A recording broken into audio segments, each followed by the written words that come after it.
सगियों में Pakistan peoples party के रुकन कौमी असम्बली डॉक्टर महरीन भुट्टो ने गांव अमन चन्ना में सैलाब मुतासरीन के लिए कायम रिलीफ कैंप का दौरा किया और मेडिकल कैंप का भी जायजा लिया। इस मौके पर सैलाब मुतासरीन ने सरकारी कश्तियों समेत दीगर सहूलियात न मिलने की शिकायत पेश की, जिस पर डॉक्टर महरीन भुट्टो ने रेवेन्यू महकमे के अमले को हर वक्त रिलीफ कैंप पर मौजूद और अलर्ट रहने की हिदायत की।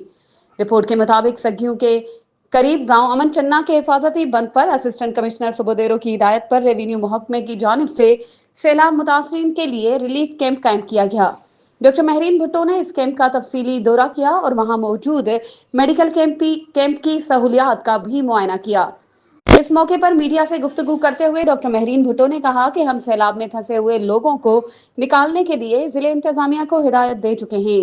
डिप्टी कमिश्नर खैरपुर और असिस्टेंट कमिश्नर सुबोदेरो समेत रेवेन्यू महकमे के आला अफसरान को हर वक्त अलर्ट रहने के साथ साथ मुतासरीन के लिए सरकारी कश्तियों का इंतजाम करने की भी ताकीद की गई है।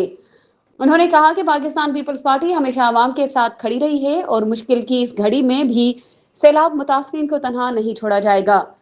दौरे के मौके पर पीपल्स पार्टी के रहनुमा गुलाम अब्बास राजपर, लेडीज विंग की रहनुमा ज़ेबुल निसा गुलाल, अजीज मेमन, अब्बास राजपर, अलहबराय खान चन्ना, मियां असदुल्ला चन्ना, तपेदार निसार अहमद चन्ना, यूसी चेयरमैन सग्यूं अल्ताफ खान मशवरी और दीगर कई रहनुमा भी मौजूद थे।